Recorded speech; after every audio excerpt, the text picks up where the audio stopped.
Welcome to the Medical Nursing Podcast, the go-to show for vet nurses and technicians passionate about internal medicine.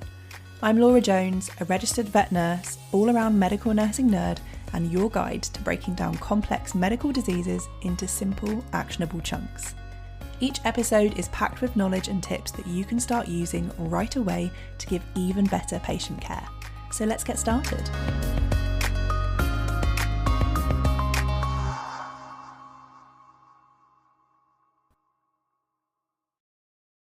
Hello, and welcome back to the podcast, or welcome if you are listening for the very first time today. I am so grateful that you have chosen to learn with me for this episode. You are listening to episode 121 of the Medical Nursing Podcast, where we break down complicated medical conditions and the skills and nursing care that our patients with them need. Why do we do that? Because I believe that veterinary nurses can do so much more with these patients than a lot of us get to do. And to do that, we need to understand exactly what these patients need from us. This episode marks the start of a new series on the podcast where we are talking all about endoscopy over the next few weeks. And second to imaging, this is probably the most common diagnostic procedure that we actually perform in internal medicine. But aside from that, it's also the one where most of us have maybe been taught wrong or maybe not taught enough in the past, and I really want to change that over the next few episodes. Because for me, in college, and yes, I know college granted was a long time ago for me now, but in college we were taught virtually nothing about endoscopy, and in practice, the biggest thing that I learned about endoscopy was not to break the scope. And based on what most people I have either worked alongside, spoken to, or taught have also told me, that pretty much seems to be the universal kind of opinion on scopes across the profession. There is a misconception that even looking at the scope the wrong way will break it, and as a result we end up scared to touch it for fear of costing our clinics thousands of pounds.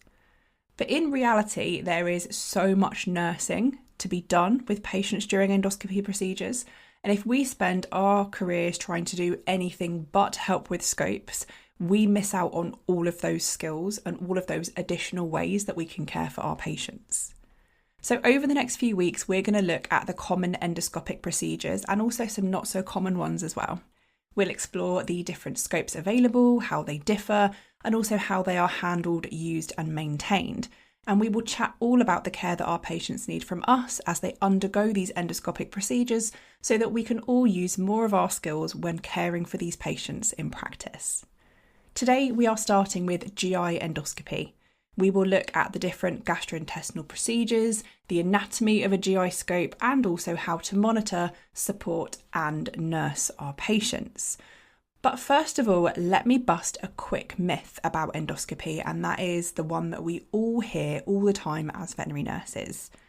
And that's the don't break the scope fear, the oh my God, it costs £8,000, don't break it, anytime you mention the word scope, and that usually is what follows.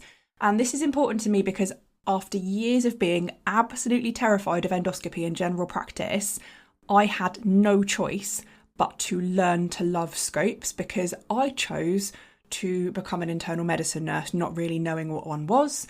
And then I realised that endoscopy is a very, very big part of internal medicine, so I firmly jumped in at the deep end when it came to scopes.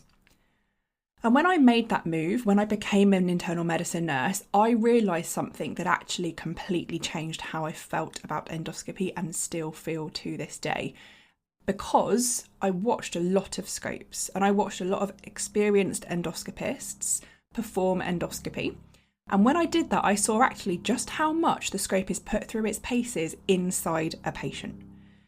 And that changed how I felt about the fear of breaking the scope. Because if we think about it, when we are setting up, handling, leak testing, and even cleaning the scope, which is, for me personally, what I was afraid of the most, we're actually only really handling the scope for quite a limited amount of time.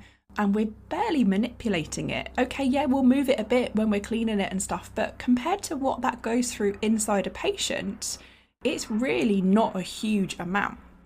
Now, if we compare that to what the scope is expected to do in a procedure, that scope gets torqued. So torquing is where we are twisting the scope around on its long axis. So your clinician will actually grab the scope in their hand and they will turn it physically and they will turn the tubing. That scope gets pushed back on itself, it has instruments pushed through it, and it gets pushed through a pylorus that really doesn't want to let it through. And that is a completely routine procedure for our scopes to go through.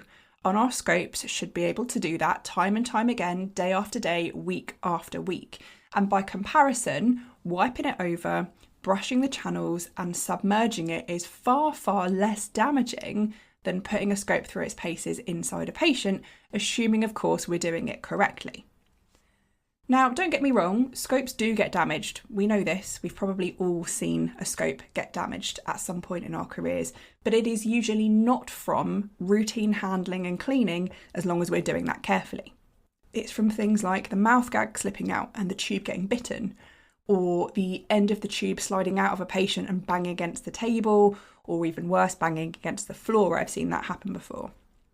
Or it's the end of the insertion tube getting shut accidentally in a cupboard door when the scope's been put away, or the scope's been left dirty for too long and the protein and debris and secretion from the patient have dried inside the channels.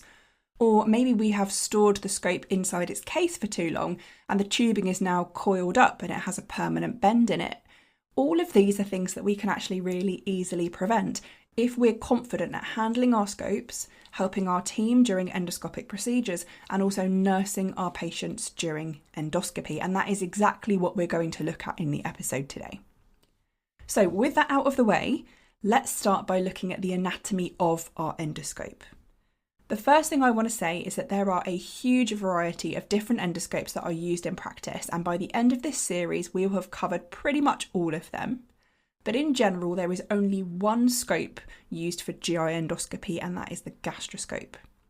Some places will actually have a colonoscope. Now, these are exactly the same as gastroscopes. The only difference is they're a bit longer. And so we tend to use gastroscope as a bit of a catch-all term for both. The only difference is the length. So lots of practices that are mixed practices or do large animal work, for example, will have a colonoscope because they are longer scopes. The only difference is the length. A gastroscope is a flexible endoscope that consists of two tubes. So we have the insertion tube and the umbilical tube, and they are both attached to a handpiece.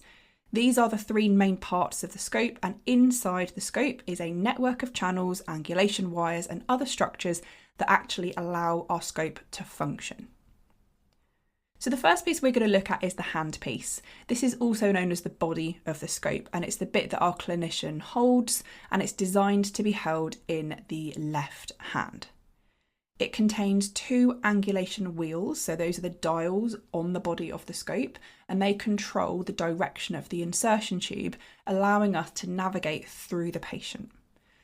The larger outer wheel moves the end of the scope up and down, and the smaller inner wheel moves it left and right. And both of these wheels have a brake attached to them, which allows the clinician to lock the position in place. So if they want to stay in a certain area, the patient's pushing back against them and they don't want the scope to bend, they can lock the angulation wheels in place. The handpiece also contains the air, water and suction buttons, and also a cap that covers the entry point for the instrument channel. The uppermost button is suction, and this is usually red, and the lower button, which is blue, is air and water. Now, the air and water button is actually really clever because it's like a two-step button. So this is the button which you will see has a hole in the top of it. If you cover the hole with a finger, but you do not push the button down, that turns on the flow of air. And when you push the button down, you get water. So it's one button that covers both functions, and then you have a separate suction control. Depending on the technology that your scope uses, so whether you need to attach an external camera to it, or whether it plugs in directly to a video source, you may also have some extra buttons on the handpiece that allow us to do things like capture images, take videos, and also adjust some of the kind of menu functions of the scope without needing to get an assistant to do it for you, or having to have the endoscopist like move their hand or put the scope down midway through the procedure. So that's the handpiece. Then we have the insertion tube, and this is the bit that actually goes inside the patient. Usually this is around sort of 6 to 8 millimeters in diameter, depending on the species you're treating. And inside this really small, less than 8 millimeter tube are lots of different components. These include fibre optic bundles, which transmit light from the light source down to the patient, also air, water and suction channels, instrument channel, those wires that move the scope in response to turning the angulation dials, and all of that is housed within a protective covering. The end of the insertion tube is known as the distal tip, and the last few centimetres of the scope is the bending section. And this is the bit that actually moves in response to turning the angulation dials. Our GI scopes have 4 directional angulation, so they can move up, down, left and right, and they actually have quite a lot of upward deflection. So this means that they can actually turn back on themselves at least 180 degrees, and this is useful especially for doing what we call the J manoeuvre inside the stomach, where we want to have a look at the cardia and the entrance to the stomach. So we go into the stomach, turn back on ourselves and look up at where we have just come in. And then lastly, we have the umbilical tubing. And as the name suggests, this is the bit that carries the necessary functions to the rest of the scope. It's the tube that doesn't enter the patient, but it's the bit instead that plugs into the light source, the suction machine, the water bottle, the air pump, and your screen or scope tower. On the port that actually plugs in, you will also find a pressure compensation port. And this is actually what we're going to use for leak testing. So we attach a manometer to this, pump that up and use that to perform our leak test. Looking at scope size and kind of the kit that we're going to need to perform endoscopy successfully in practice, first of all, a scope for both upper and lower gastrointestinal work, and we'll get onto what that means in just a moment, should be around sort of 140 to 150 centimetres long for dogs and cats. And it should be around sort of 8 millimetres in diameter, depending of course on the size of your patient. The clinicians that I work with use a 7.9 millimetre GI scope as standard, and it has a 140 centimetre insertion tube. And we actually use this both in cats and dogs, including entering the small intestine, but you can actually get smaller scopes, which can be useful in very, very small dogs and small cats as well, especially if you want to do things like enter the small intestine from the distal aspect. Then we also need to think about instrument channel size, and this is important because it impacts the size of the biopsies that we can obtain, and also the different instruments that we actually need to order and keep in stock.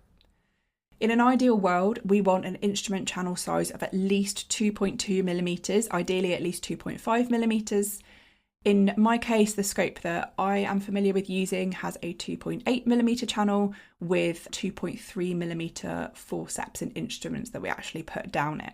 That allows us to collect decent sized samples, maximising the diagnostic quality of those while minimising the risk of channel damage, because we're not forcing, instruments that are huge right up to that 2.8 millimetre limit through that channel.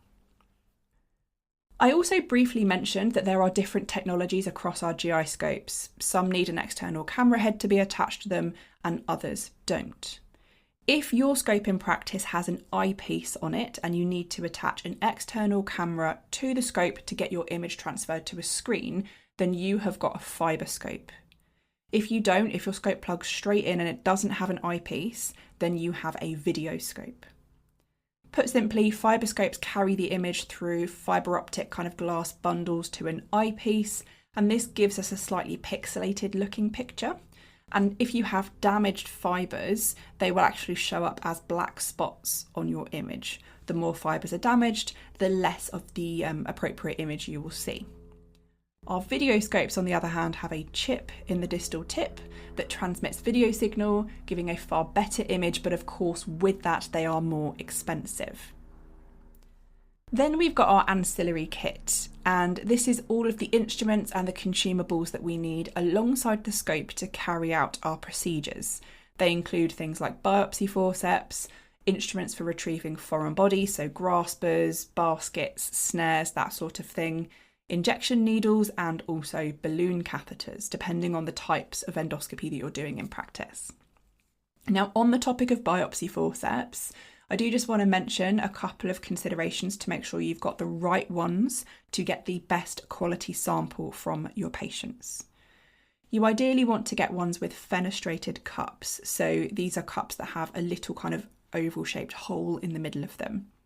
These produce larger samples with less crush artifact because the hole creates like less pressure when the clinician is closing and kind of snapping that biopsy kind of off of the structure underlying it. Also, you can get both rounded cups and oval cups on your biopsy forceps. Oval cups have a larger surface area and will give you a bigger sample than round ones of the same diameter. So, in an ideal world, make sure the biopsy forceps you have are fenestrated, oval cupped, unspiked forceps. These will make sure that you get larger, better quality samples in your endoscopic procedures. This episode is brought to you by the Foundation Award in Medical Nursing. The Foundation Award is my very own 12-month on-demand course designed specifically for veterinary nurses and technicians who want to feel genuinely confident nursing their medical patients. If you've ever felt overwhelmed by a complicated case, or like you're just ticking boxes on a hospital sheet rather than truly understanding what's going on with your patient, then this course is for you. The Foundation Award goes beyond just throwing information at you. It gives you a real framework for turning your knowledge into hands-on, patient-centred nursing care that really uses your skills. You'll work through it in your own time with live case-based support built in, so you are never learning on your own. If you're ready to go from feeling stuck to leading care with confidence, then head on over to the website and check out the Foundation Award. You can find the link in the show notes. And now, back to the episode. Okay, so that is the scope itself and the kit you need. And the next thing that I want to talk about is the different procedures we actually perform in our GI patients and also why we do them. So endoscopy is one of the many tools that we use when diagnosing GI patients. And it actually isn't the first one that we reach for. We have just wrapped up an entire GI series on the podcast. And if you've listened to episode 116 on chronic enteropathy, you will know that we have usually performed blood work, imaging, and diet trials before reaching for something like a scope. Now, of course, there are exceptions to this. So foreign bodies, for example, are a classic example of this. Because in these patients, we are not scoping them for diagnostic purposes, we are scoping them as an intervention. We want to scope that patient as soon as we can whilst that foreign body is still in the stomach or the esophagus, depending on the location, and whilst it's easy to reach. There are also some other more specific indications for endoscopy. So, for example, patients that have something like a stricture that needs to be dilated, or for placement of something like a peg tube. In most cases, though, we are using endoscopy primarily as a diagnostic tool to look at the reasons for chronic GI disease in patients with things like ongoing vomiting, diarrhoea, and weight loss. I do just want to mention, though, that while endoscopy is a great option for most of our patients, there are going to be some cases where it isn't the best choice for that individual. In general, the jejunum, which is the middle portion of the small intestine, can't be reached reliably via endoscopy. Now, in reality, in cats, depending on your kind of endoscopy confidence levels, you can sometimes actually reach the proximal jejunum. Lots of the clinicians that I work with, for example, in cats will be able to, assuming the scope is long enough, get into the proximal jejunum in these patients. However, in the vast majority of cases that we see, if there's something like a specific jejunal abnormality or a jejunal mass or a lesion that appears to be kind of midway through the jejunum, we're not going to reach that with the scope, and that needs to be done surgically. Also, it's worth looking at the difference between endoscopic and full thickness biopsies here. In most cases, endoscopic biopsies are sufficient for diagnosis as long as we're getting good quality biopsies where we've got the whole mucosa, so that's the whole kind of top layer of the GI lining, with a bit of submucosa as well, which is the next layer down. And that is the case even for things like lymphoma. We can diagnose that reliably endoscopically. However, if for some reason our patient specifically must have full thickness biopsies of the GI tract, so that is every single layer of the intestinal wall, they need to be collected surgically. We cannot do that endoscopically. And of course, with our scope, we also can't reach other organs. So if you've got a patient that needs concurrent liver sampling or lymph node sampling, for example, we're not going to be able to do this endoscopically. However, in those cases, if you do want a minimally invasive approach, or your vets want a minimally invasive approach, you can use a combination of GI endoscopy and then laparoscopy to get those other samples that you need. So those are kind of a few of the limitations and considerations with endoscopy. Moving on to the actual GI endoscopic procedures that we perform, there are 3 main procedures, and these are upper GI scopes, lower GI scopes, and then an upper and lower GI scope. So an upper GI scope visualises the esophagus, the stomach, and the duodenum, so the first part of the small intestine. The esophagus is where we look for things like inflammation, strictures, foreign bodies, masses, and also supporting evidence for things like megaesophagus or hiatal hernias.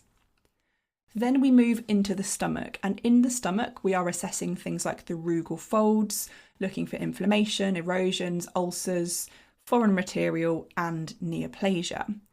And then we go through the pylorus into the duodenum, and that is usually the hardest part of the procedure, actually kind of lining up correctly and intubating that pylorus, getting through the sphincter and into the small intestine.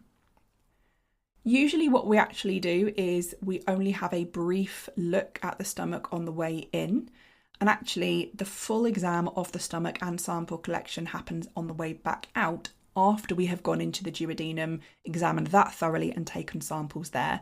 And that's because if we kind of inflate the stomach lots excessively to have a really good look at it and poke around in it a lot, that actually forces the pylorus to close down even more, making it more challenging to get into the small intestine.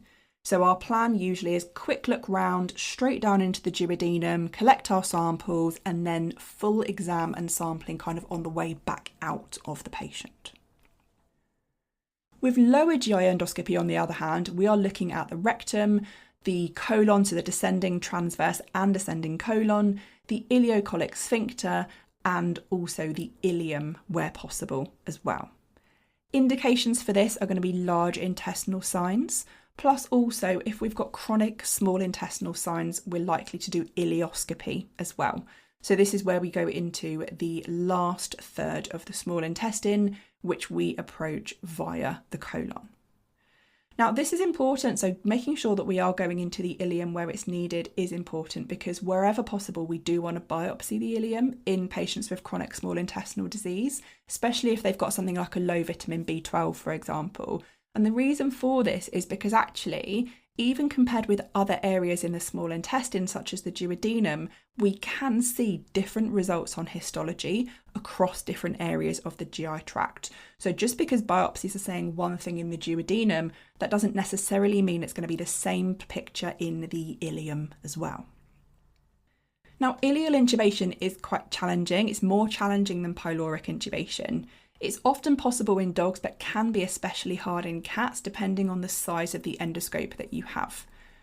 So sometimes it's not possible, and actually in those cases, what the clinician will often do is they will collect blind ileal biopsies through the sphincter if they think it's safe to do so.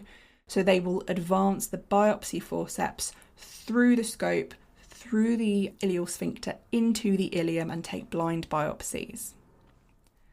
And then we have both upper and lower GI endoscopy. So many patients that have chronic GI signs will get both upper and lower GI scopes, and this is where we look at all of those areas in one procedure. Now, of course, because of this, it's a longer procedure and also a longer anaesthetic. What we do is we do the upper GI first, we turn the patient round, we give them an enema, we do a bit of preparation, and then we go in and look at the lower.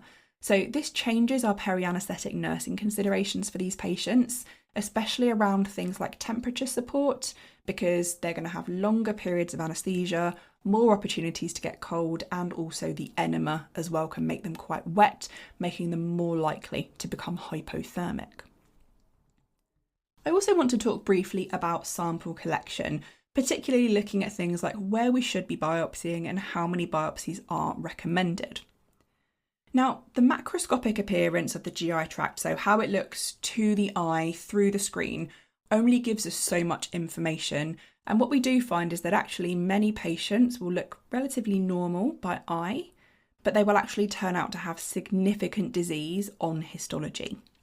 And because of this, this means that biopsies are always indicated during a diagnostic endoscopy. We should not be going in, having a look, and then not taking samples while we're in there. As long as it's indicated and it's appropriate for that patient, the vet should be collecting samples. There are also guidelines on how many samples should be taken from each area. So in an ideal world, we would want 6 good quality samples as a minimum from the stomach in both cats and dogs.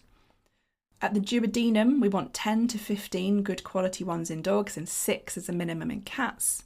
And then in the ileum, it's 3 to 5 good quality samples across both species, and then 9 to 12 from the colon, again in both species.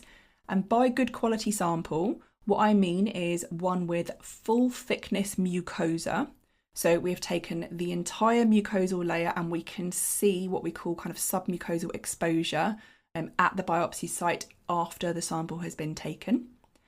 And also, in an ideal world with the small intestine, we want to have like 3 or 4 intact villi, ideally with a bit of that submucosa included as well.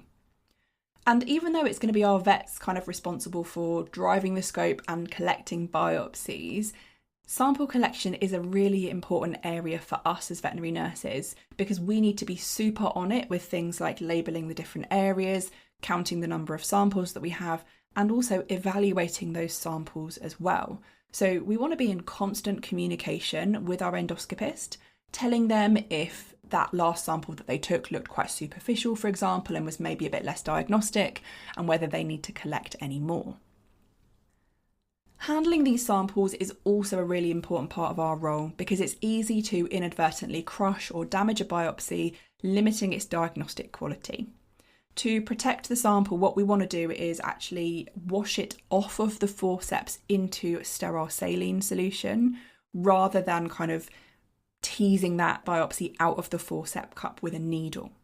So what we can actually do is do something like take a universal container, so a sterile urine pot, put some saline in it, and then you can get the clinician to put the tip of the forceps in the pot, shake the forceps around with them open, and the biopsy will naturally come off into the pot of saline, or you can rinse it out of the forceps cups with a stream of saline from a syringe. If we tease it out with a needle, it will damage both the instrument because we are going to be pushing against the jaws of those biopsy forceps repeatedly, and of course the tissue as well. So ideally what we want is to transfer those samples into saline, and then at the end of the procedure, we can draw the samples up carefully into a syringe from that saline pot and then transfer them into formalin. It's also a really good idea to send the endoscopy findings to the external lab with the samples because this will help the pathologist come back with the best possible information. And if you're not already using these, I would really recommend grabbing the WSAVA endoscopy reporting forms. I've left a link to access them in the description box below this episode. They're free, they're really helpful, and they encourage your vets to write up the endoscopy findings in a standardised way. And then what I really want to get into now is the nursing considerations for GI endoscopy and what our role looks like or can look like at all stages of the procedure, before, during, and afterwards. So starting with before the procedure, when we are setting the scope up itself, we firstly want to visually inspect the endoscope and do a leak test, and then connect the scope to our tower, our light source, our suction, and our water. After this, it's really important that we test all of the functions of the scope, and we do this before the patient is anaesthetised, because the last thing we want is the patient asleep and then we go to put the scope in and we realise that the air doesn't work, for example, or that the biopsy forceps that we need won't open and close. So we want to make sure that the water is flowing freely from the end of the insertion tube, the air is working, the suction is working, and we've also done a white balance as well. Once we're happy with all of that, we want to hang the scope up securely in a place where it can't be knocked or damaged. We also need to check our instruments as well, so making sure that our forceps, our snares, baskets, whatever it is that we need for the procedure are all okay. they're opening and closing normally, there's no damage, and also that the diameter of those instruments is correct for the specific endoscope that you are using. Then get all of your consumables ready, so mouth gags, swabs, lubricant, sampling pots, enema equipment, anything that you might need, and then we're good to go ahead and induce our patient. Speaking of the patient, we will need to talk about preparation. So depending on the specific GI procedure that our patient's having, they will have a varied pre-anaesthetic fasting time. So longer fasts for lower GI procedures because we need the colon to be empty, and shorter fasts for upper GI procedures. For our lower GI scopes, we will also use bowel cleansing solutions and enemas to clean the colon and also evacuate as much fecal material as we possibly can before the procedure, giving our clinician good visualization. Also, just quickly, if your patient has had a barium study at any point, we want to delay their GI scope by at least 24 hours if it's an upper GI scope, and at least 72 hours if it's a lower GI scope. And the reason for that is barium can damage the scope, and also it can block the channels very easily. And actually sucralfate, so antepsin, can do similar. So that can also block the scope channels quite easily. Looking at procedure support, we know that many of our GI patients are at an increased risk of things like reflux. They're also often in poor body condition. They may have varying degrees of dehydration because of ongoing GI signs, and they may also be hypoproteinemic as a result of their disease, particularly in dogs.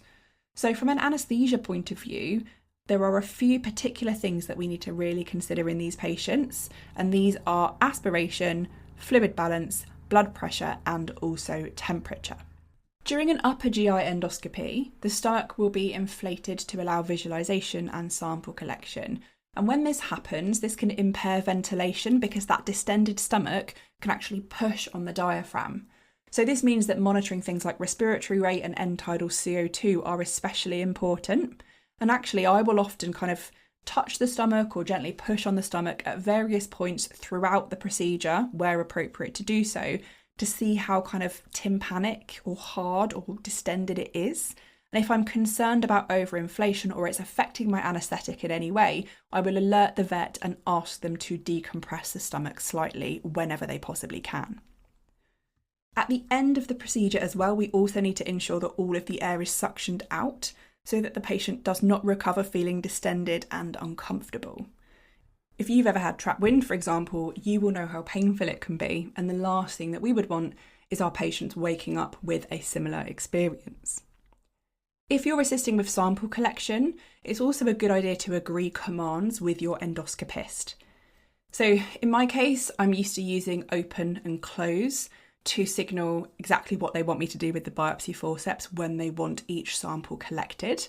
And I always used closed loop communication so that they know when to push against the mucosa and also when then to pull back with the sample. The last thing that you want is to open the forceps too early when they could, or part of them could still be in the end of the scope, because that will cause quite significant damage to the inside of your instrument channel, and it can also cause a leak. So even if they tell me to open, I will actually also always watch the screen and make sure that I can see that the entire jaws of the forceps are out before opening them. And then we have got cleaning and maintaining the scope. So after the procedure, what you want to do is suction cleaning solution through the channels as quickly as you possibly can to prevent blockage. This is important because dried mucus and protein inside the channels can actually solidify really quite quickly. And over time, if those secretions build up, they can cause corrosions as well as blockages. Then you want to perform another leak test before cleaning the scope. So just like we did at the start of the procedure, this is really important because if we do see damage occur, it's likely to be during the procedure itself rather than during the time the scope's kind of clean and hanging up in the cupboard before it's next got out again. So things like putting instruments through it, especially if the end of the scope is bent, that is commonly what causes leaks. So always leak test before cleaning. Once the leak test has been passed, use an appropriate detergent solution to clean the outside of the scope and also brush and flush through the channels. Then we want to repeat this in a high-level endoscope disinfectant solution, rinse it with distilled water and dry thoroughly before hanging the scope up vertically in a dedicated cupboard. The buttons, the valves, the caps and any other accessories should be cleaned separately and also stored alongside the scope. Buttons and caps, the things that would go on the end of our channels, especially should be stored with the scope not attached to the scope. And the reason for that is because they can actually trap residual moisture in the channel. So it's a little bit like putting your finger over the end of a capillary tube and trapping all of the blood inside. If we put something on the end of those channels, we are going to get a little bit of moisture still trapped inside the channels that doesn't end up draining out. So there you have it. That is GI endoscopy and how to manage it as a veterinary nurse or technician. Now, this episode has been a lot. I have given you a lot of information in the last 34 minutes of me talking so far. So let me briefly recap the most important points of what we have spoken about. GI endoscopy is used to investigate patients with chronic GI signs such as vomiting, diarrhoea and weight loss after we have done things like imaging, bloods and diet trials where appropriate. Alongside this, it's also used therapeutically to do things like remove foreign bodies and dilate strictures. We use a flexible gastroscope to image either the upper GI tract, the lower GI tract, or both, depending on the individual patient. This allows us both to visualise the areas and also collect targeted samples as well. And our role as veterinary technicians and nurses is vast. It includes preparation of both the patient and the equipment, anaesthetic support, monitoring and care of these patients during and after the procedure, sample collection and handling, and of course cleaning and maintenance. And most importantly, these scopes are built to do this. Yes, absolutely, they need careful handling and they are fragile, but they are nothing to be afraid of. So if the first thought that pops into your head is don't break the scope whenever you are helping with one of these procedures, please remember that the kit is put through its paces far more by the vets during use than by us during cleaning. So don't let the fragility of the scope put you off of helping with these cases and using more of your skills.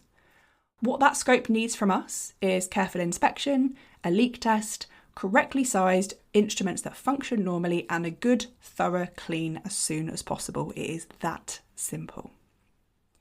So thank you so much for being here and choosing to learn with me for another week. I appreciate it so much more than you know. I hope that this episode has been helpful and has given you some food for thought when it comes to supporting patients during GI endoscopy in your practice. As always, I would love to hear from you. I want to know about the ways that you're assisting with your scopes at the moment. Is it mostly anaesthesia support?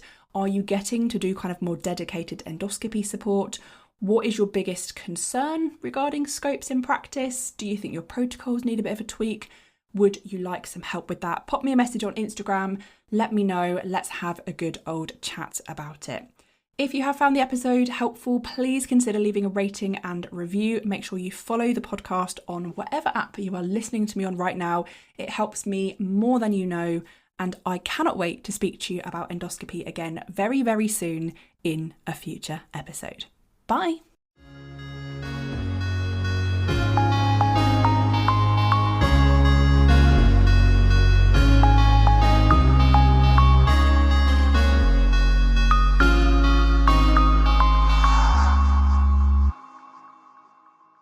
If you've made it this far, then thank you so much for listening all the way to the end of the episode.